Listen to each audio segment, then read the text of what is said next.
지금 우리는 대림절을 지나고 있습니다. 주님이 성육신으로 이 땅에 오심을 기리고 다시 오실 주님을 대망하는 기다림의 절기입니다. 그래서 크리스마스 전에 4주를 대강절, 대림절이라고 하면서 주님 이 땅에 오심을 기리고 또 다시 오실 주님을 대망하는 그런 대림절 기간입니다. 그래서 주님이 이 땅에 오신 목적, 이유, 이 부분에 대해서 우리가 더 깊이 한번 살펴보고 싶은데 마귀를 멸하러 오셨다라고 오늘 분명히 오늘 본문에 이렇게 기록되어 있지만 나머지 또 이 땅에 오신 목적들이 있어요. 그 이유들을 한번 보겠습니다. 화면을 보시면 첫 번째 누가복음 5장 32절에 이 땅에 오신 이유를 말하고 있습니다. 우리 다 같이 합독하겠습니다. 시작. 내가 의인을 부르러 온 것이 아니요 죄인을 부르러 회개시키러 왔노라. 자, 여러분 이 찬양 기억나십니까?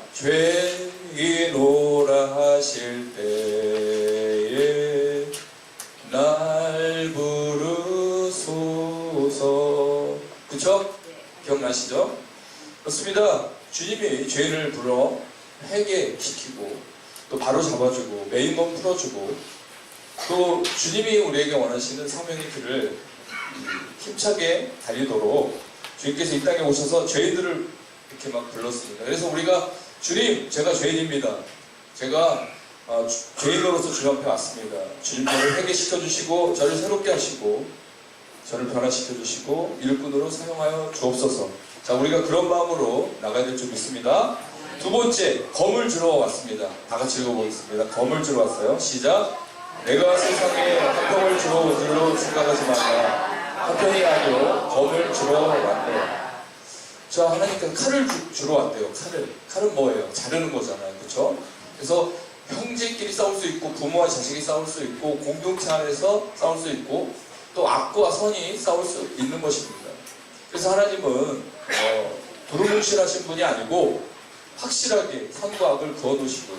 선을 그어놓으신 거죠. 검을 우리에게 주었습니다. 그래서 어둠을 우리가 물리쳐야 됩니다. 싸워야 됩니다. 그리고 마귀를 대적해야 될 줄 믿습니다. 아닌 건 아니다라고 단절한 그런 인생이 되어야 될 줄 믿습니다. 세 번째, 우리 다 같이 읽어보겠습니다. 시작. 우리가 다른 가까운 마을로 가자. 거기서도 전도하리니 내가 이를 위하여 왔노라 하시고. 자, 그렇습니다. 주님이 오신 목적 중에 또 하나가 뭐죠? 전도하시기 위해서, 복음 전파하시기 위해서 이 땅에 오셨다는 것입니다. 이 복음은 굿뉴스인데 이 굿뉴스를 듣지 못하고 가짜 뉴스를 듣고 사는 사람들이 너무 많았던 거죠. 그리고 안 된다 우리는 계속 식민지 생활한다, 우리에게 희망이 없다, 그렇게 말하는 그런 뉴스들만 가득한 거예요. 사고, 사건, 안전사고, 대형사고 이런 것만 가득한 거죠. 아이들이 벌써 다 버릇이 없다 이런 얘기들만 세상에 온통 그냥 어둠으로 가득 차는 듯한 그런 얘기만 있는데 주님께 굿뉴스, 주 예수를 믿어라 그러면 너와 내 집이 구원을 얻으리라. 주 예수를 부르라 그럼 네가 구원을 얻으리라. 환난 날에 나를 부르라 그럼 내가 너를 건지리니 네가 나를 영화롭게 하리라. 자, 이런 아름다운 소식, 너의 주님을 영원토록 지켜주리라. 두려워하지 말라, 놀라지 말라. 물 가운데 다닐지라도 불 가운데 거닐지라도 물이 너를 엄몰치 못하고 불이 너를 사르지 못하리라. 너는 내 것이라 내가 너를 지명하여 불러노라라고. 이런 굿뉴스, 희망과 소망. 그리고 사람이 한번 죽는 것은 정하는 것이지만 그 후에는 부활, 그러니까 사망과 생명, 그래서 영원한 생명을 우리가 얻을 수 있는 그런 소식을 동시에 전해주신 것입니다. 여러분, 이 주님의 진짜 뉴스, 아름다운 뉴스, 이 복된 소식을 믿고 있는 줄 믿습니다. 우리가 그 소식을 받고 이 곳에 다 모여있는 것입니다. 여러분이 정말 주일날 황금 시간에 교회 이 자리에 이를 사수하고 앉아있다는 것, 그것만으로도 여러분 주님께 속한 줄 믿습니다. 그렇습니다. 속하다, 빌롱, 속하다. 여러분 누구에게 속해있느냐, 이게 중요합니다. 마귀는 오늘 본문에 나오지만 마귀는 계속적으로 자기의 어떤 특징을 드러냅니다. 미워하고 시기하고 해방하고 싸우게 만들고, 그리고 하나님과 거리를 멀리 두게 하고 예배 못 드리게 하고 우리 마음을 시베리아 날씨처럼 얼어버리게 하고, 그래서 행복도 놓치고 기쁨도 놓치고 그렇게 수십 년을 살다가 생을 마감하게, 그렇게 우리를 곤두박질치게 만들기 위해서 마귀는 지금도 우리에게 가짜 뉴스를 주면서 하나님 없다, 하나님 살아계시면 어떻게 응답 안 할 수 있느냐, 적당히 믿어라, 막 이런 식으로 가짜 뉴스를 막 만들어서 우리에게 들려주고 보게 하려고 하지만, 예수 그리스도는 끝까지 나를 믿는 자는 영원히 목마르지 않으리라, 이런 굿뉴스를 가지고 오셨다는 사실을 믿으시기 바랍니다. 네 번째 보겠습니다. 네 번째, 인자가 온 것은, 시작. 인자가 온 것은 잃어버린 자를 찾아 구원하려 함이니라. 그렇습니다. 세상에 잃어버린 자들이 너무 많은 것 같아요. 주님은 이 찾는 사역을 하십니다. 우리에게도 좀 사람을 좀 찾아라, 발굴해라, 제자도 발굴하고 또 사람들도 좀 찾아서 이 빈자리를 강권하여 채우라, 이렇게 주님께서 말씀하시는 믿습니다. 그래서 주님께서 2000년 전에 오셨고, 또 여러분이 현대 사회를 살아갈 때, 이 땅에 태어났을 때 여러분을 찾았습니다. 찾아왔습니다. 누구를 통해서, 전도를 통해서 너를 만나 주신 그런 주님이십니다. 그래서 구원의 자리로 인도하셨다는 사실입니다. 그래서 주님은 잃어버린 자를 찾아 오늘도, 우리를 통해서 잃어버린 자를 찾기 위해서 오늘도 애쓰고 있다는 사실을 기억하십시오. 2018년도 지나갑니다. 우리가 새해 시작할 때 올해 나는 한 영혼을 주님께 인도하겠습니다라고 작정하신 분들이 많아요. 2명 이상 작정하신 분들도 많습니다. 그러나 시간이 이렇게 빨리 흘렀죠. 그러면 2월 되게 되겠죠. 그러나 여러분 포기하지 마시고 끝까지 주님이 나를 찾아주신 것처럼 나도 세상에 나가서 잃어버린 영혼을 찾아내겠다. 그가 누군지는 모르지만 복음을 듣고 반응하는 자가 되겠죠. 복음의 소식을 전했을 때 반응하는 그 사람이 바로 하나님이 찾는 사람이 아닐까 생각합니다. 여러분, 더 열심히 우리가 잃어버린 영혼들을 찾아 주의 마음을 흡족하게 하는 인생이 되길 원합니다. 마지막 5번째, 인자가 온 것은, 시작. 인자가 온 것은 섬김을 받으려 함이 아니라 도리어 섬기려 하고 자기 목숨을 많은 사람의 대속물로 주려 합니다. 자, 그렇습니다. 이 목적을 주님은 달성하셨습니다. 그래서 우리도 주님의 발자취를 따라 승리의 길로, 그 영광의 길로 가야 될 줄 믿습니다. 마귀는 네가 상석에 앉아라, 으뜸이 되라.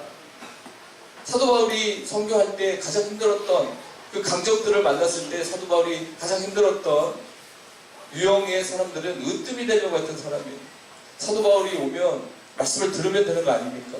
사도 바울이 오면 성령 충만한 자가 전하는 메시지를 들으면 좋은 거 아니겠습니까? 그러나 자기들이 으뜸이 돼 있는 사람들이 그 사도 바울의 그 길을 막았고 선교 사역을 막았어요.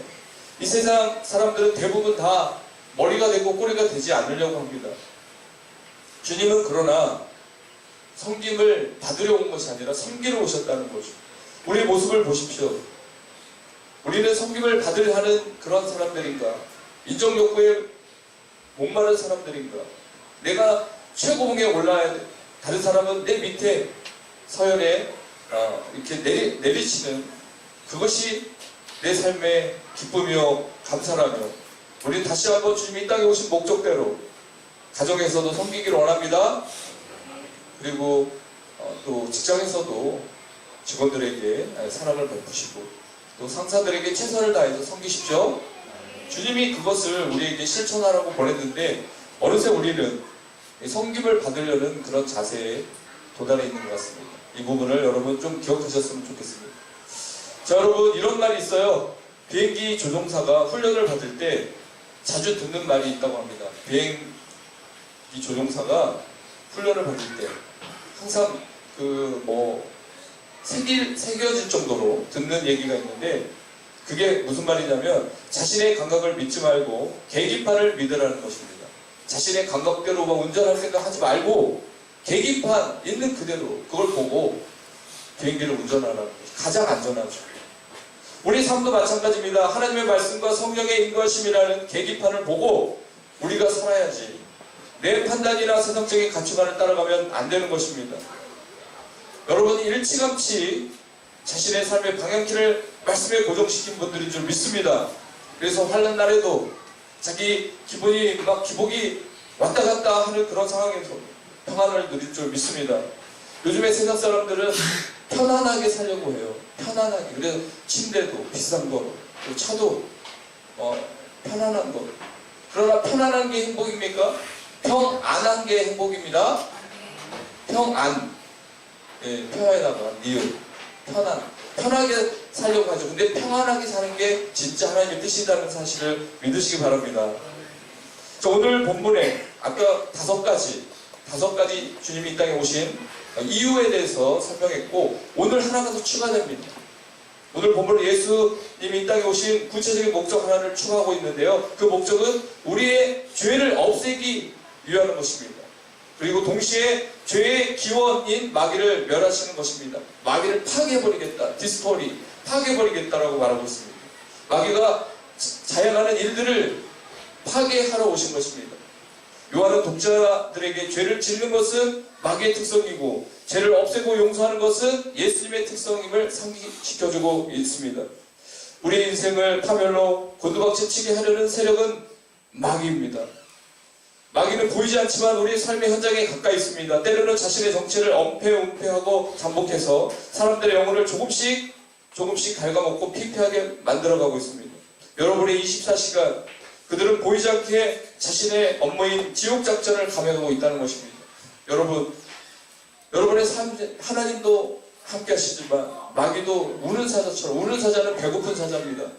배고픈 사자는 자기가 이 동물을 잡지 못하면 자기가 죽는 거예요. 또 목마른 사슴도 물을 못 먹으면 죽는 겁니다. 그래서 필사적으로 물을 찾고 사자는 사냥을 하는 것입니다. 여러분, 그렇습니다. 사탄은 여러분의 삶 속에서 연약한 여러분의 가장 아킬레스건을 건드리면서 여러분이 조금만 더 신앙생활 잘하려고 할 때 건드려요.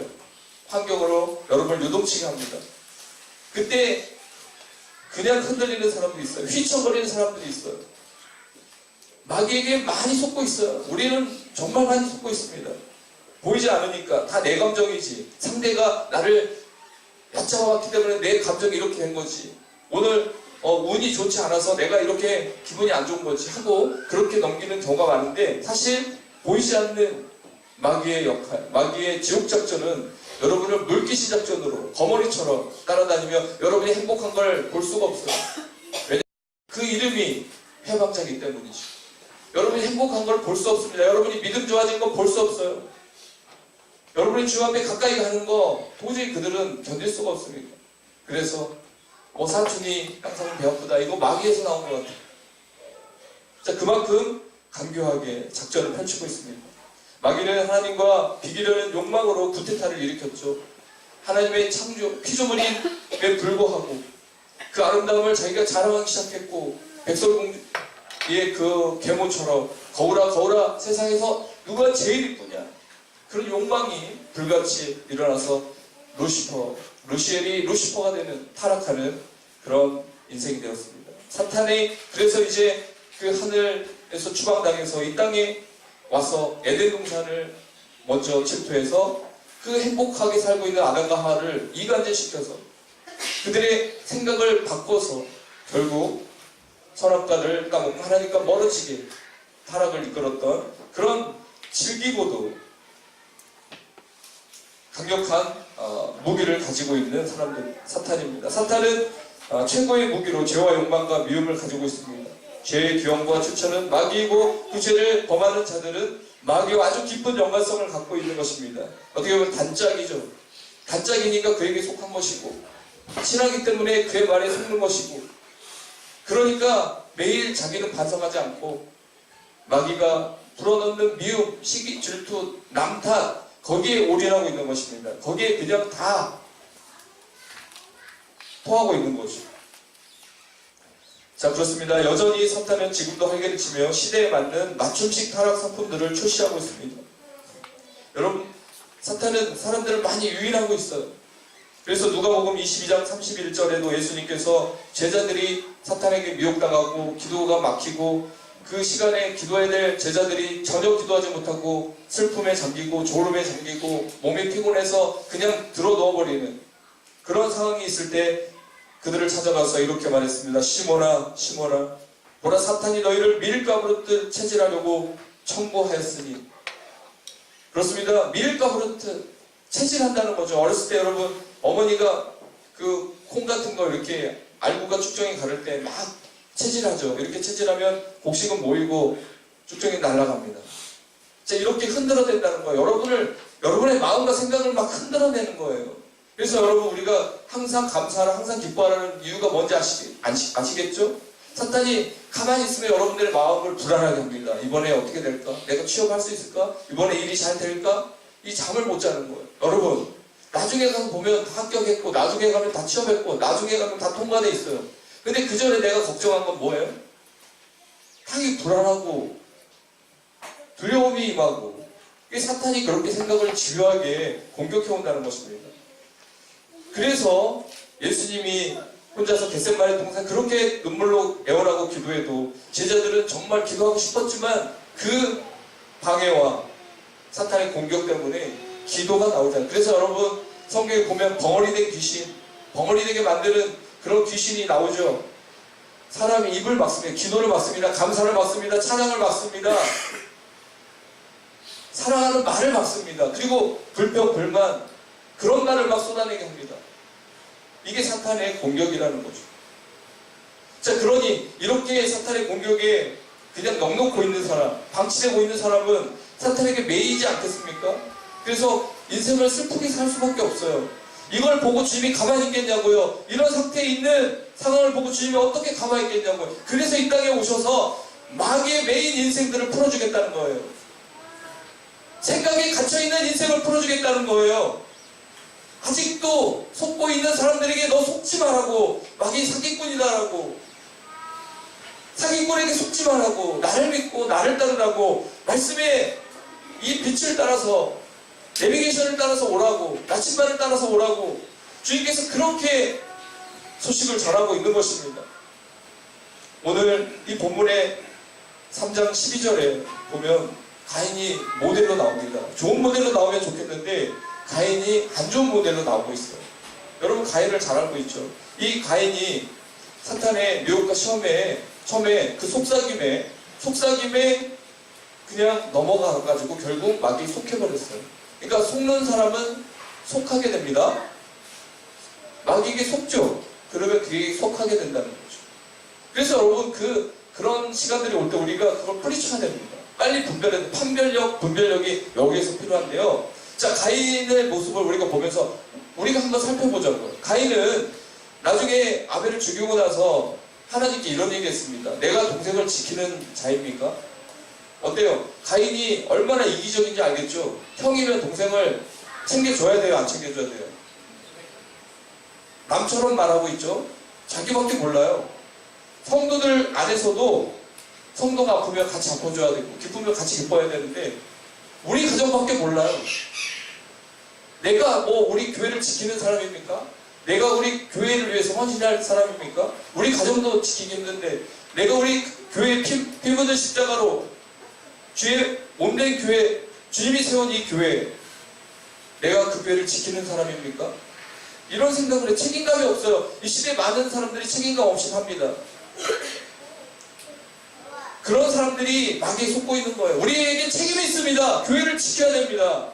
교회를 부흥시켜야 됩니다. 그리고 여러분이 이 교회에서 복을 받아야 될 줄 믿습니다.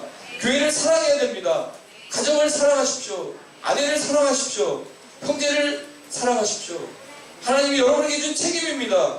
근데 그 책임을 회피하고 내가 남편을 챙겨줘야 됩니까? 내가 아내를 챙길 때입니까? 이런 얘기 하는 사람들, 나라를 사랑하고 애국애적 정신을 가지고 살아야 되는데 나 이민 가버릴게, 그런 식으로 회피하는 사람들, 다 그런 사탄의 괴계에 속고 있는 거예요. 여러분, 하나님이 여러분에게 준 책임을 다 하시기 바랍니다. 그리고 가인의 모습을 보면 하나님의 말씀을 가볍게 생각했어요. 가인은 하나님과 대화할 수 있는 사람이에요. 그리고 아담과 하와를 통해서 태어난 큰아들입니다. 등남했죠. 얼마나 기뻤겠어요. 모든 배경이 다 영적으로 가는 금수저입니다. 아담과 하와로부터 태어났어요. 인생이 족보에도 우리 세계적인 기독교 안에서 그 출생 이런 걸 볼 때 가인은 정말 복받은 사람이죠. 근데 하나님 앞에 나갈 때 태도가 불량했어요. 하나님의 말씀을 가볍게 생각하는 그런 성향이 있었어요. 그것을 마귀가 이용해서 계속 가인에게 속삭이고, 그래서 가인을 항상 하나님 앞에 나갈 때 중심으로 전심으로 나가지 못하고 억지로 의무적으로 그렇게 나가게 했던 거예요. 그래서 제사를 드리라니까 제사는 드렸어요. 예배를 드리라니까 예배를 드렸어요. 근데 하나님이 나중에 가서 가인의 예배를 받지 않았습니다. 평상시 또 불만이 많았습니다. 자, 그걸 다시 취합해보면, 마귀에게 속으면, 마귀에게 속하게 되면, 첫 번째 책임감이 결여되고, 두 번째 사랑이 고갈돼요. 사랑하지 못합니다. 세 번째, 말씀 묵상, 기도 생활 포기합니다. 게으름은 마귀의 작전이에요. 그냥 쉬고 싶죠, 여러분. 그만큼 여러분들은 영적으로 피폐해집니다. 근데 끝까지 그 쉬고 싶은 그 따뜻한 아랫목, 따뜻한 나의 취미생활, 좀 쉬고 싶은 그런 마음들 다 챙겨보십시오. 그럼 여러분 절대 영적으로 성장하지 않습니다. 그럼에도 불구하고 하나님 앞에 나와서 하나님 말씀을 들어야 내 영혼이 산다라는 그런 절체절명의 그런 위기감을 가지고 요 앞에 갈급함으로 나와야 여러분의 영적인 성장이 이루어지는 것입니다. 근데 사탄은, 그래, 내가 교회까지는 보내준다. 내가 교회까지는 너를 잡을 수 없다. 그러나 교회 가서 은혜 받지 마라. 옛날 네가 생각했던 신앙생활 고집하고 네가 원하는 그 신앙의 방향키를 가지고 하나님 말씀이 가라면 이쪽으로 가야 되는데 아닙니다라고 고집센 네가 끝까지 말씀 위에 서라. 자, 여기 이렇게 해서 사탄은 계속 가인을 농락시킨 거예요. 그래서 가인이 예배를 드렸지만 그런 예배를 하나님 받을 수가 없었던 거죠. 자, 그 사건은 21세기 현대사회를 사는 여러분에게 그대로 하나님 말하고 있습니다. 너 정말 아벨처럼 예배 드리고 있느냐?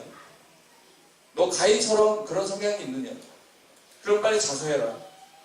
빨리 자수하고 회개하고 다시 원위치로 와라. 주님께서 말하는 거죠. 그렇습니다. 마귀에게 속한 가인은 회개가 없었어요.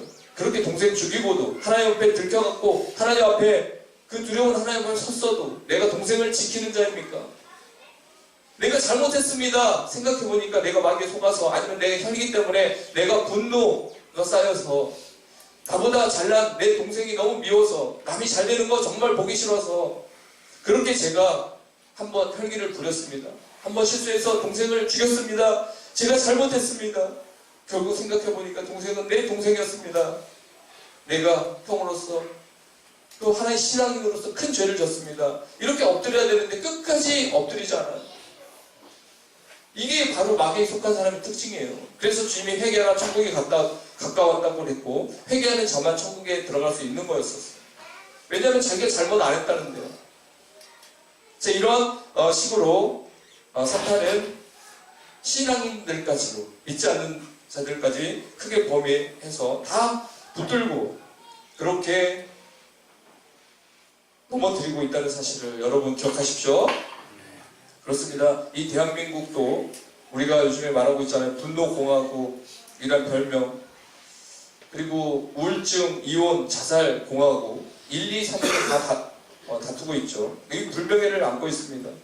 하물며 서울대 재학생 중 절반이 우울증에 시달리고 있다는 연구 결과가 몇 주 전에 나와서 사람들을 놀라게 했습니다.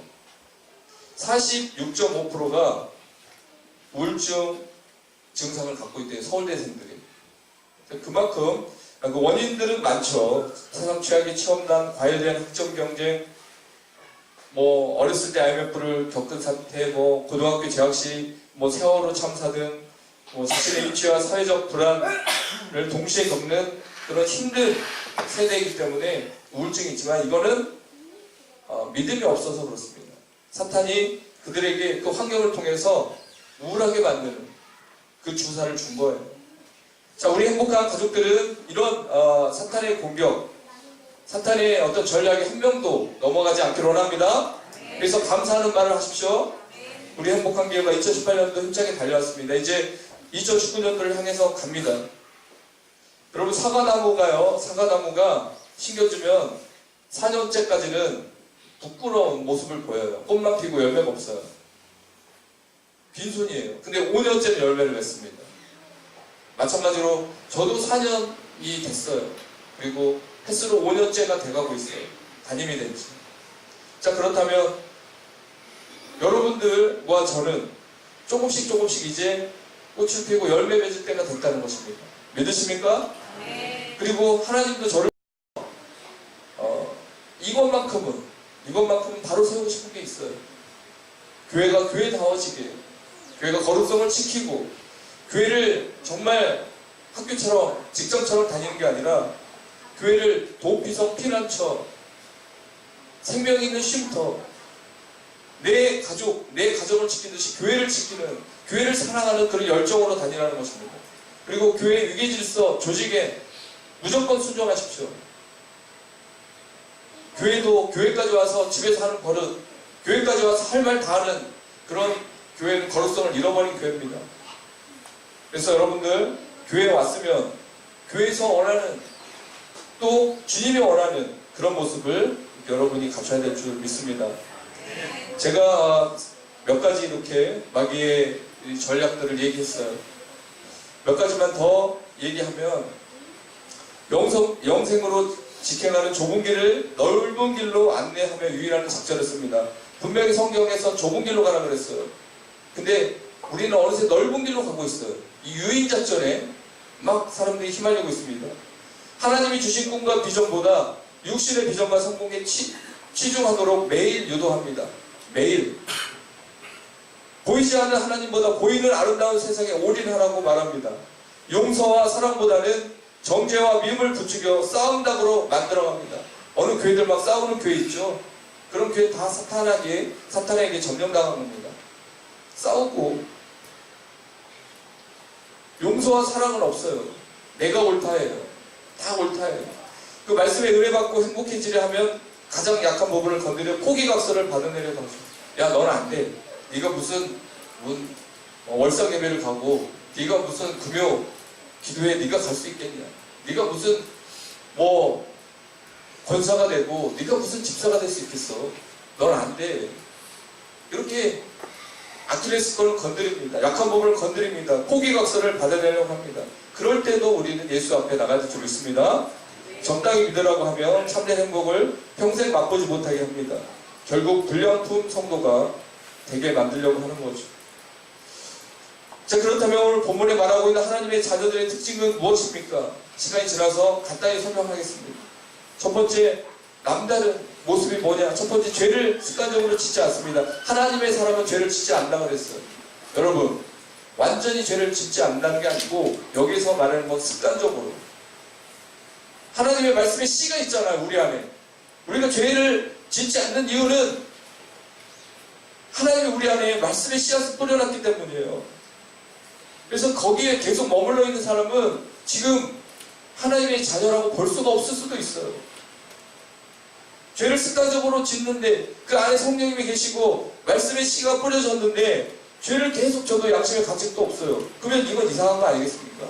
그러나 정말 하나님의 자녀의 특징은 오늘 본문에 나온 것처럼 죄를 습관적으로 짓지 않습니다. 두 번째, 형제를 미워하지 않고 서로 사랑합니다. 사랑하면 그 사람은 하나님의 자녀라고 했습니다. 근데 사랑하지 않으면 그 사람은 마귀의 자녀가 될 수 있어요. 왜냐하면 네 원수 아비 마귀에서 났다라고 말했어요. 바리새인들에게 예수님께서 너희 아비 마귀에게서 났다 그랬습니다. 나 부모에게 태어났는데요. 나 엄마 아빠가 있는데 제가 왜 마귀에 태어납니까? 마귀가 내 아버지입니까? 너는 싸우잖아. 너는 판단하잖아. 너는 외식하잖아. 너는 사람들 앞에서 칭찬받기 좋아하잖아. 바리새인의 모습 아니겠습니까? 그리고 앞에서는 말하고 뒤에서는 돈을 사랑하잖아.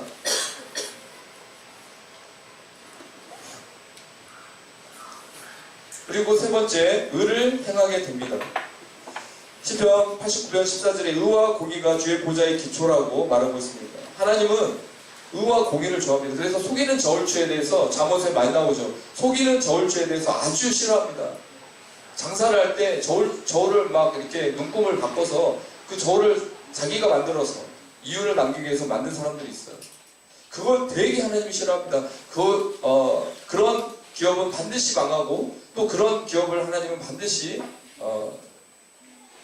정리시킵니다. 그래서 여러분, 정말 우리가 의를 행해야 되는데 세상에서도 법이 있잖아요. 요즘에 안전벨트 그 법이 강화됐죠. 그래서 뒤에 제가 우리 교회 뒤에 그게 안전벨트가 밑에 안전이 그냥 어떻게 박혀 있더라고요. 그래서 그거를 카센터 가서 하는데 20분 걸렸어요. 뽑는데 하나 그거 이렇게 하는데 그래서 10,000원 더 추가했는데요. 그렇습니다. 하라는 대로 해야죠. 안 그래요? 안 그러면 벌금 무는 거죠. 그쵸?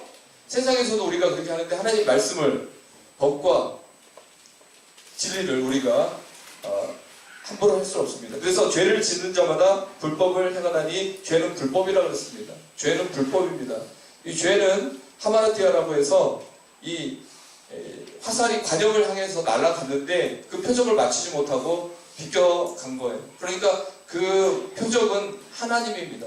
하나님을 향해서 우리가 목표로 해서 삶을 살아야 되는데 내 방향이 하나님을 향해 가다가 옆으로 세상을 향해 가버린 거예요. 이게 죄의 원래 죄라는 의미입니다. 그러니까 우리가 윤리적인 도덕적인 것만 죄라고 생각하잖아요. 뭐 간음을 했다, 뭐 사기를 쳤다. 그러면 그 사람만 중골씨 달고 가는 것 같잖아요. 그게 아니에요. 하나님을 향해서 하나님을 향한 목표가 없는 그 사람이 죄인인 거예요. 세상을 향해 가고 아무리 도덕적 윤리적이고 해도 그 사람은 죄인이 되는 겁니다. 그래서 이런 부분도. 그리고 불법은 어떤 뜻이냐면 기준에서 빗나갔다. 기준, 하나님 말씀 캐논 아니겠어요? 근데 기준에서 빗나가고 자기 생각이에요. 자기 마음대로 신앙생활 하는 거죠. 이것이 불법이에요. 불법은 무법이라고도 하죠. 법이 없이 사는 사람들. 그래서 이런 부분에 대해서 우리가 정말 한번 깊이 생각해야 됩니다. 마지막으로 여러분들에게 진짜 우리가 행복할 수 있는 정말 하나님의 말씀을 따라가면서 억지로 하는 게 아니라 행복할 수 있는 그 비결을 가르쳐 드리겠습니다. 첫 번째, 항복하면 됩니다. 항복. 우리가 싸우다가도 나 항복. 어렸을 때 친구들이랑 싸우다가 끝나는 게 뭐예요? 코피 나면 지는 거예요. 코피 나면 끝나는 거예요. 싸우다가 코피 나면 끝이에요. 항복하죠. 그러면 더 이상 안 때립니다. 거기서 끝납니다. 항복했기 때문에. 여러분, 그 브라이언 박 목사님이 요즘에 우리 대한민국에서 큰 영향을 끼치고 있는데 그분이 이제 월가에서 26세에 부사장이 됐답니다. 그래서 어마어마한 돈을 벌고 전무후무하대 26세 부사장이 된 건. 그래서 정말 잘 나갔는데 38살에 결혼했답니다. 근데 지금 60인데 자기가 한 번도 안 싸웠대. 22년 동안. 그 비결을 청기누설인데 절대 안 가르쳐주고 싶은데 자기가 비결을 얘기했는데 그게 뭐냐면 자기 아내도 보통 사람이 아니래요. 그래서 자기도 보통 사람이 아니고 해서 그때 신앙으로 자기들이 서로 결혼하면 서약한 게 뭐냐면 항복하겠다. 난 당신에게 항복하겠다. 당신도 나에게 항복해줘라. 그래서 싸울 수가 없었대요. 서로 항복했기 때문에.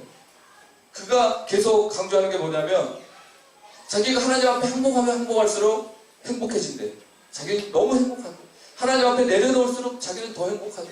자존심 부릴 때는 자존심 때문에 막 이렇게 힘들었는데 이 자존심까지도 내려놓고 하나님 항복하겠습니다. 하나님 오늘도 항복합니다. 또 아내에게도 항복합니다. 그러니까 싸울 일이 없대요. 그래서 22년 동안 한 번도 안 싸웠대요. 저는 이 얘기를 들으면서 나도 그때 들었어야 되는데 결혼 전에 들었어야 되는데 이제 와서 들었네. 이 좋은 비결을. 항복을 안 하니까 내 자존심 때문에 서로 싸우고 비기려고 하니까 행복하지 못했어요. 근데 여러분 아내에게 항복하십시오.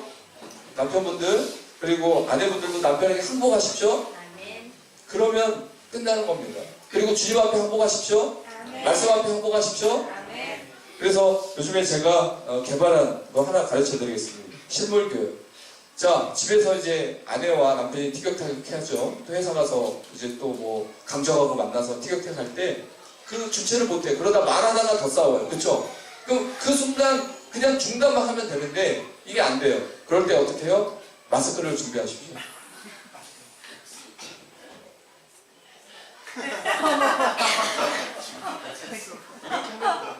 근데 마스크 갖고는 안 됩니다. 50%. 왜냐면 계속 말하다 마스크 벗어버리거든요. 그리고 다시 시작하거든요. 처음부터 다시 하죠. 마스크 상태에서 50% 절제됐어요. 그 다음에 어떻게 해요? 항복. 마스크 쓰고 항복. 해야 100%로 되는 거예요. 뭐 이세를 안 쓰시면 맨날 항복하시니까 마스크 쓸 필요도 없지만 그렇지 않은 분들, 아직도 혈기가 막 왕성한 분들, 그런 분들은 어차피 싸우고 나서 후회할 거면 처음부터 마스크를 쓰고 난 말 안 하겠다는 의지를 보이고 두 손을 높이 들면 항복으로 간주해주고 상대방도 더 이상 건드리지 않습니다. 그렇습니다. 하나님 앞에도 이렇게 우리가 말을 줄여야 돼요.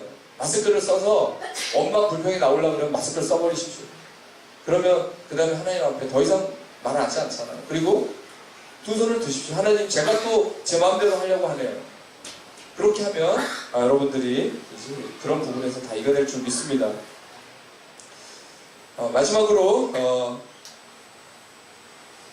우리가 행복한 교회가 숫자는 많지 않지만 이 생각을 했으면 좋겠어요. 우리가 3.1운동이 일어날 때도 기독교인이 1919년에 1.5%밖에 안 됐대요. 근데 16명이 공동 서명했잖아요. 그때 1.5% 갖고도 대한민국에 길을 열어갔는데 지금 1000만입니다. 숫자는 많아졌어요. 그러나 1000만의 기독교가 있는데 기독교인끼리 싸워요. 기독교인들도 정치 갖고 싸우더라고요. 기독교인 목사님들도 정치 갖고 싸워요. 남처럼 생각해요. 나와 의견이 다르면 당신은 이상한 사람. 이게 지금 현실입니다. 지금 이게 현실이에요. 우리가 정말 우리 행복한 교회만큼은 다시 말씀으로 돌아가서 서로 섬기고 사랑하고 그렇게 교회를 아름답게 만들어가는 그런 길에 여러분이 다 있기를 예수의 이름으로 부탁드립니다. 우리 힘차게 찬송 한 곡 더 하고 우리 기도 한번 하겠습니다. 마귀가 정말 많은 사람들을 얽매이고 있습니다. 속삭이고 있습니다. 그래서 그 마귀에 속하는 사람들이 막 늘어나고 있습니다. 교회까지 침투하고 있습니다. 여러분의 가정으로도 침투하고 있습니다. 그래서 주님이 이 땅에 오신 목적 중에 하나는 마귀를 멸하는 것이다. 나를 여기까지 추락시킨, 나를 여기까지 괴롭힌, 나의 삶의 행복을 빼앗아간 그 마귀를 멸하러 주님이 오신 거예요. 복수해 주시기 위해서. 그래서 우리는 다시는 그 마귀의 멍에를 매면 안 됩니다. 마귀가 주는 이런 옛날 과거의 모습으로 돌아가서는 안 됩니다. 성령이 임하시고 마지막 날에 우리가 예수 그리스도의 능력으로 일어설 때 마귀는 떠나가고 우리는 행복한 교회가 되고 여러분의 가정은 행복한 가정이 되고 여러분의 사업장은 행복한 사업장이 될 수 있는 줄 믿습니다. 우리 찬양